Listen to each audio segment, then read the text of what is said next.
What would you do if you were captured by people you'd been told were monsters?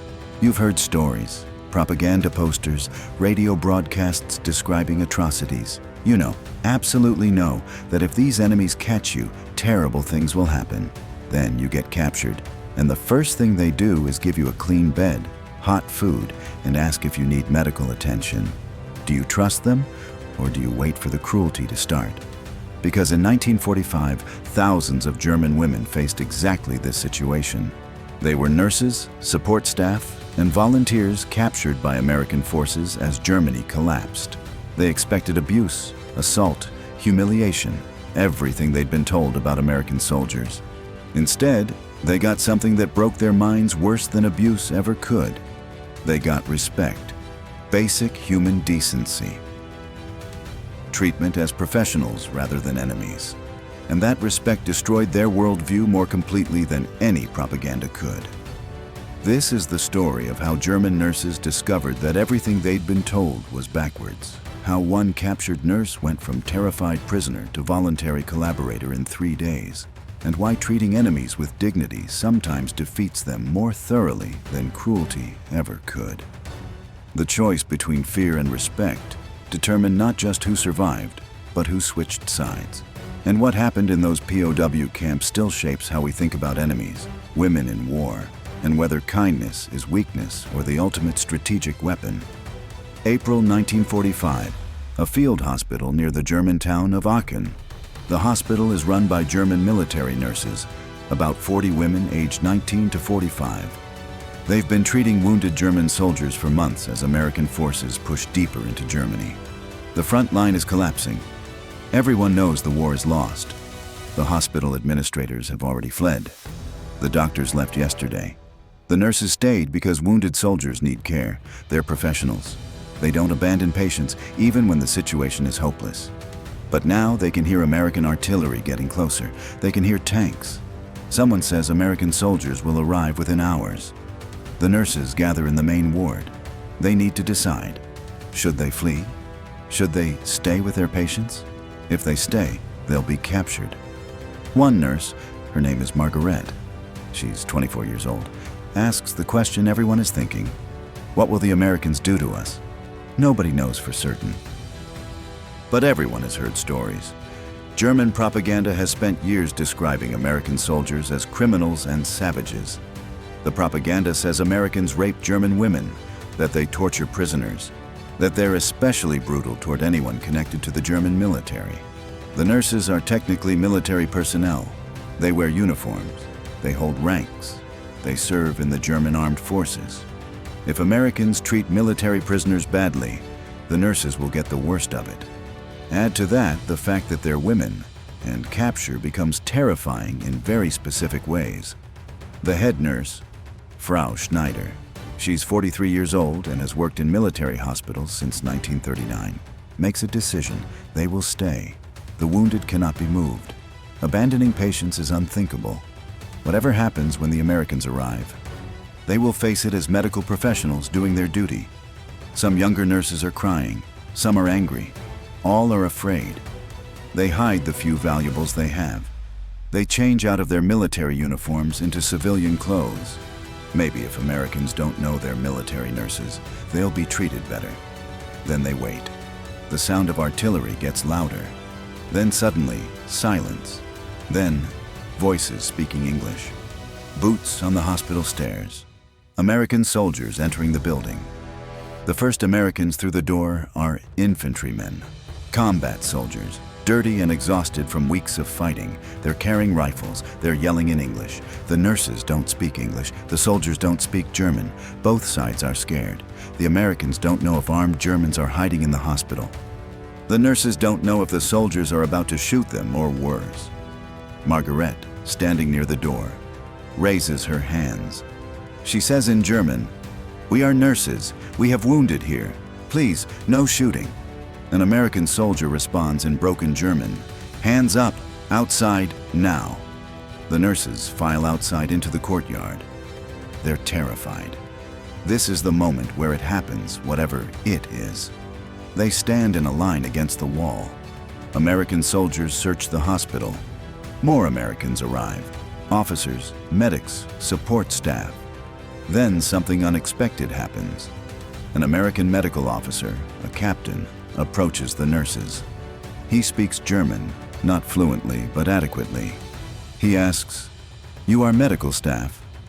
Frau Schneider answers, "Yes, we are military nurses. We have 23 wounded soldiers inside who cannot be moved." The captain nods. "We will see them. You will help us. Not, you will be punished. Not, you will be locked up. You will help us." The nurses are confused. The captain explains, "American medical units are overwhelmed with casualties. American, German, civilian. They need help. If the German nurses are willing to continue working as medical staff, treating wounded soldiers regardless of nationality, they can stay in the hospital under American supervision. They will not be sent to prison camps. They will not be harmed. They will be treated as medical personnel doing a job." The nurses discuss this quietly among themselves. It sounds too good to be true. Obviously a trap. They'll agree to help, then Americans will attack them, or force them to do things they don't want to do. But what choice exists? They agree. The American captain says they can retrieve their belongings from where they hid them. This shocks the nurses. How does he know they hid things? He smiles slightly and says in broken German, "All soldiers hide valuables before capture. You are soldiers. Of course you hid things." He's treating them like professional military personnel, not like criminals or victims. The nurses retrieve their belongings. Nothing is stolen. Nobody touches them inappropriately. American guards are posted, not to watch the nurses threateningly, but to protect them from other American soldiers who might not understand the arrangement. That first day, the nurses work alongside American medics treating wounded. German soldiers and American soldiers lie in the same ward. The German nurses treat both. American medics treat both. The medicine and supplies are American. Abundant, effective, modern. Margaret watches an American medic give morphine to a wounded German soldier who's in terrible pain. The German soldier is the enemy. The medic gives him morphine anyway, the same dose he'd given American. She's stunned. She was told Americans torture prisoners. This medic is relieving an enemy's pain. That night, the nurses are given a room to sleep in. Clean beds, blankets, a guard outside the door. Again, not to imprison them, but to prevent anyone from bothering them. They're given the same rations American soldiers eat. Canned meat, bread, coffee, more food than they've seen in months. German rations have been terrible for the past year as supply lines collapsed. Now they're prisoners, and they're eating better than they did when they were free. Margaret lies awake that first night trying to process what's happening. Everything she was told about Americans is wrong. They're not savages. They're not rapists. They're professional soldiers who follow rules. The American medic who gave morphine to a German enemy did it because that's what medics do. They treat pain regardless of whose pain it is. The American captain who let them keep their belongings did it because taking personal items from medical staff would be petty and cruel. The guards outside protecting them are doing it because attacking women prisoners would be dishonorable and illegal. These Americans are following rules she didn't know existed. Geneva Convention rules about POW treatment, rules that say medical personnel must be respected, rules that say prisoners must be fed and housed properly. Rules that Germany signed and then ignored. Rules America is actually following. Over the next week, the dynamic shifts. The nurses continue working. American medical staff treat them as colleagues. They teach the German nurses how to use American medical equipment. They share supplies. When a German nurse makes a mistake, giving the wrong dose of medicine, an American doctor corrects her professionally, the way a senior doctor corrects a junior one. No yelling, no punishment, just, "This is the correct dosage, remember it." The German nurses start relaxing, start trusting that this treatment is real, not a temporary trick. Margaret volunteers to do extra shifts. Other nurses do the same. They're not forced to work. They're choosing to work because patients need care, and working is better than sitting in a room worrying about the future. By the second week, something remarkable happens. The nurses start asking questions. If Americans treat prisoners this well, what else did German propaganda lie about? Were Americans really bombing civilian cities for no reason? Or were they targeting military factories? Were Americans really trying to destroy Germany? Or were they trying to stop Nazi aggression? These questions are dangerous. Asking them means doubting everything you've believed. But once you start seeing that one thing you were told is a lie, you start questioning everything else. Frau Schneider, the head nurse who initially decided to stay, talks to the American captain one evening. She asks directly, "Why do you treat us this way? We are your enemies." The captain responds, "You are medical personnel. You care for wounded. We are also medical personnel. We are not enemies in the same way soldiers are enemies. Medicine is medicine regardless of uniform." This answer breaks something in Frau Schneider's mind. She spent years believing that everything is about national loyalty. You help Germans and hurt non-Germans because that's duty. The American captain is saying something different. You help wounded people because they're wounded, regardless of nationality. It's a completely different worldview, one based on professional ethics rather than national identity. She doesn't know if she accepts this worldview, but she can't deny that it seems to work. The hospital runs smoothly. German and American wounded are recovering. Nobody is dying unnecessarily. Professional ethics produce better outcomes than national loyalty in this specific context. By 1 month after capture, most of the German nurses have accepted their situation. They're not prisoners in the traditional sense. They're medical staff working under American supervision. They're treated with respect. Some have started learning English from American soldiers. Some are teaching Germans to Americans. There's a strange camaraderie developing, not friendship exactly. The war is too recent, the wounds too fresh.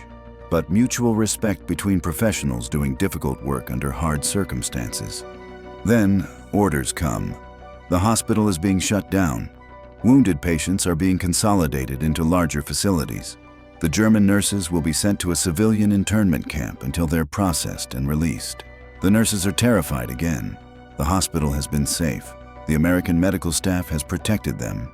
Now they're going to a camp where they'll be surrounded by potentially hostile guards who aren't medical professionals. Margrethe asks the American captain what the camp will be like. He's honest. It won't be as comfortable as the hospital. It will be crowded, but it will follow Geneva Convention rules, adequate food, shelter, medical care. No abuse. She asks, "How do we know this?" He says, "Because we follow rules. Always." That word, always, carries weight. Not we follow rules when convenient. Not we follow rules when we feel like it. Always, as an absolute principle. The nurses are transported to the internment camp. It's exactly as described. Crowded but organized. Basic but adequate. The guards are professional but distant. Not friendly like the medical staff, but not cruel. The food is sufficient. There are medical facilities. There are recreation areas. Thousands of German women are here, nurses, support staff, civilians who got caught up in the war's end. The propaganda they all believed has collapsed. Every woman here has a story about how Americans treated them better than expected. Some were captured in combat zones and expected to be shot. They were given water and medical care. Some were refugees fleeing Soviet forces and expected Americans to turn them away. Americans took them in and fed them. The pattern is consistent. American soldiers follow rules about prisoner treatment, even when those rules protect enemies. Now, let's pause and understand what this respect meant strategically. This wasn't kindness for kindness' sake. This was psychological warfare more effective than any propaganda. Every German woman treated well became someone who told other Germans, "Americans aren't monsters." Every nurse who worked alongside American medics became someone who questioned German propaganda. Every prisoner who received adequate food and shelter while German civilians were starving became walking proof that Germany lost not just militarily, but morally. The respect shown to these women undermined German resistance more effectively than threats ever could. Compare this to how Soviet forces treated German women in Eastern Germany. Soviet soldiers committed widespread sexual assault. They looted and destroyed. They treated German civilians as enemies to be punished. The result? Germans in Soviet-occupied zones hated the occupiers. Resistance continued for years. Communist East Germany remained unstable and required brutal repression. Meanwhile, in American-occupied zones, German civilians who'd been treated with basic decency were willing to cooperate with occupation authorities. They helped rebuild. They accepted democratic reforms. They became allies. The contrast proved that respect is a weapon that works better than fear. Let's return to Margaret. She spends 3 months in the internment camp. During that time, she processes what happened to her worldview. She was raised in Nazi Germany.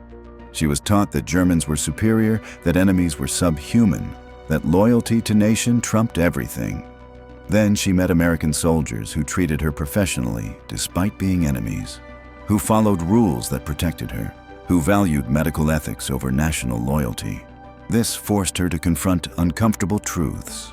Maybe Germans weren't superior. Maybe enemies weren't subhuman. Maybe rules and ethics mattered more than blind loyalty.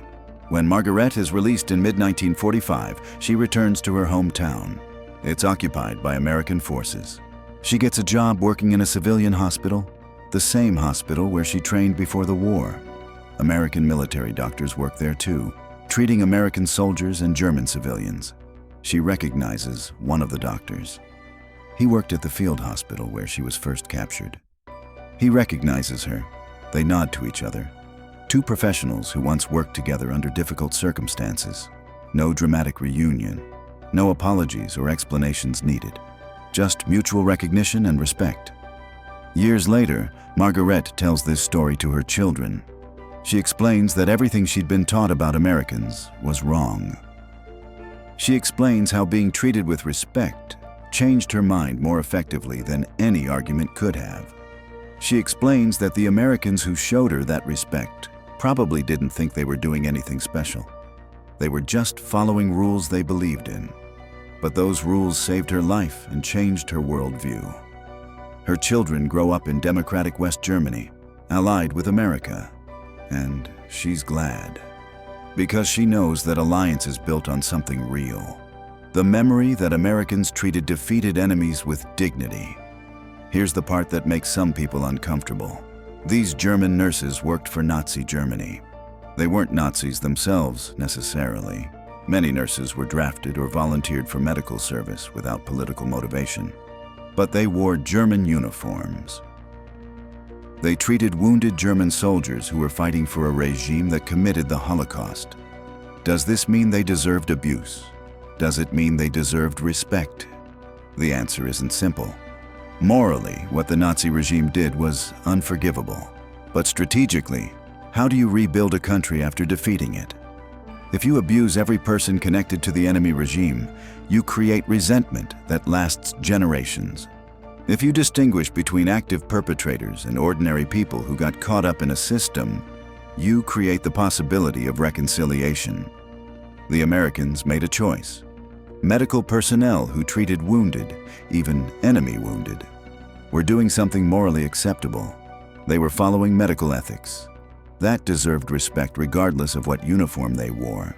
Meanwhile, concentration camp guards, SS officers, and Nazi officials were prosecuted. The distinction mattered. It told Germans, we're punishing war criminals but not punishing everyone. If you weren't a criminal, you can rebuild your life. That distinction helped post-war Germany become a democracy instead of a resentful occupied territory. Now think about a question that's probably been nagging at you since the beginning of this story. Why are we focusing on German nurses specifically? Why is their treatment noteworthy? Because it reveals something about how gender, war, and propaganda intersect. German propaganda had a specific message about what American soldiers would do to German women. Sexual violence, assault, humiliation. This propaganda was designed to make Germans fear capture so much they'd fight to the death. For male soldiers, the propaganda said Americans would torture and kill them. For women, the propaganda added sexual terror. So when American soldiers treated German women prisoners with respect, when they protected rather than attacked them. It demolished the propaganda completely. The German nurses expected the worst possible treatment because they were women and because propaganda had prepared them for horror. Getting basic human decency instead was so shocking it forced them to reconsider everything. If this enormous lie, Americans will assault captured women, was false, what else was false? The psychological impact was devastating to German morale and belief in their own government. Every German woman who returned from American captivity saying, "They treated us with respect," was a living refutation of Nazi propaganda. There's a broader lesson here about how we dehumanize enemies during war. Both sides do it. American propaganda portrayed Germans and Japanese as inhuman monsters. German propaganda portrayed Americans and Soviets the same way. The purpose is to make soldiers willing to kill. It's easier to kill someone you think is a monster than someone you think is a human being like you. But this dehumanization creates problems after the war ends. If you've spent years believing the enemy is subhuman, how do you make peace with them? How do you rebuild relationships? The answer is, with difficulty. Unless someone demonstrates that the dehumanization was wrong. What do you think happens to a person's mind when they discover the enemy they were taught to hate is actually just another human being following rules and doing their job? Drop your honest reaction in the comments. Have you ever discovered that someone you thought was terrible was actually decent? How did that change your thinking? I'm curious how many of you have experienced this kind of worldview shift, because it's more common than we admit. The stories of German nurses in American captivity are documented but not widely known. Military archives contain interviews with former POWs describing their experiences. The consistent theme is surprise. Surprise at being treated according to rules. Surprise at not being abused. Surprise at American abundance. The food, the medicine, the supplies. One nurse described her shock at seeing Americans throw away food that would have been precious to starving Germans. Another described the watching American medics treat a wounded SS officer, someone everyone knew was part of an organization that committed atrocities, with the same professional care they'd give anyone else. Not because the SS officer deserved it morally, but because medical ethics required it. This raises uncomfortable questions. Should America have treated Nazi supporters differently than ordinary Germans?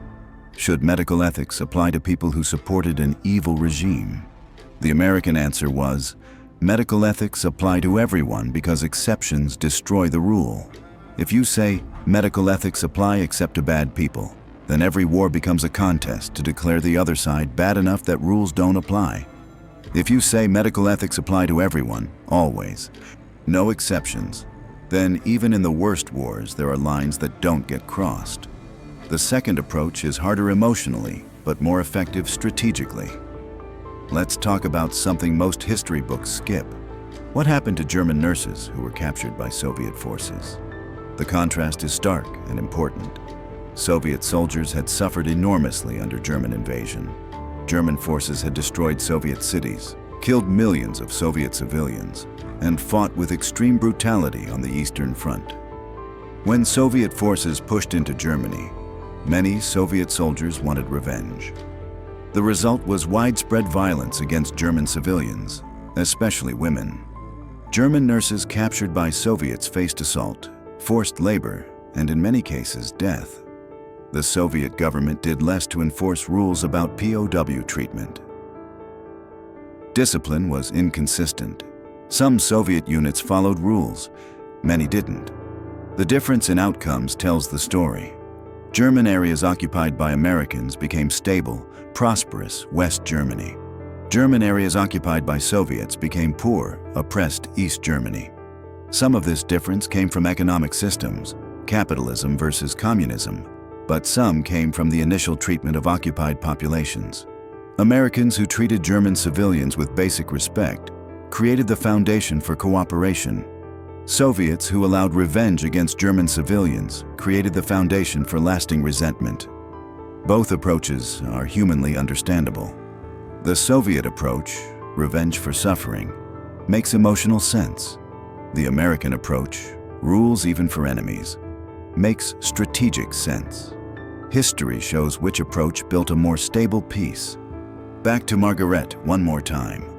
In the 1970s, she worked at a hospital in Munich. An American tourist came in with a medical emergency. Margaret treated him. They chatted afterward. He'd been a soldier in World War II. She mentioned she'd been a nurse.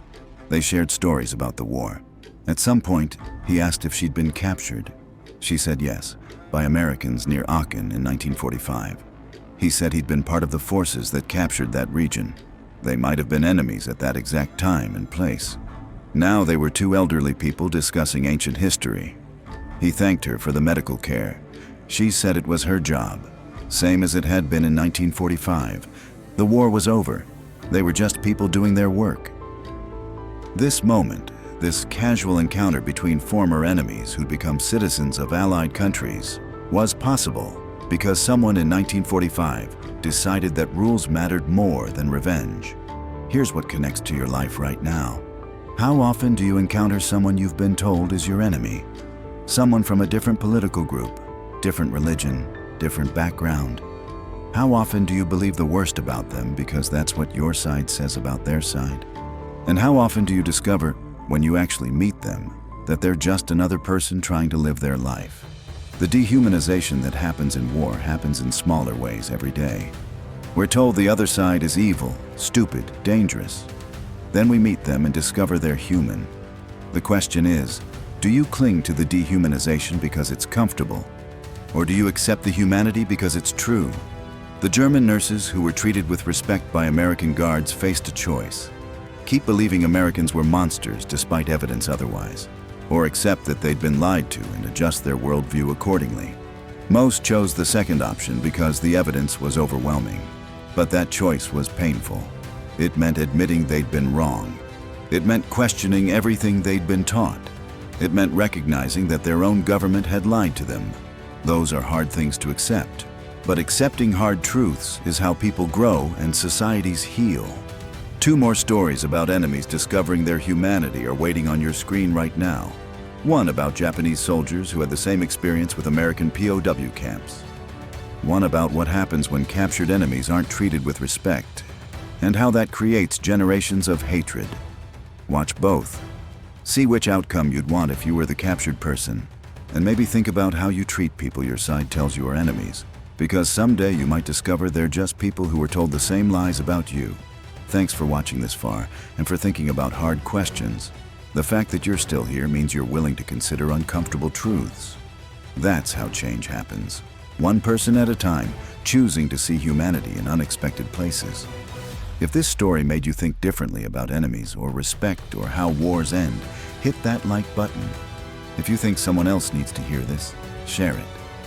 And if you want more stories that challenge how we think about conflict and humanity, subscribe.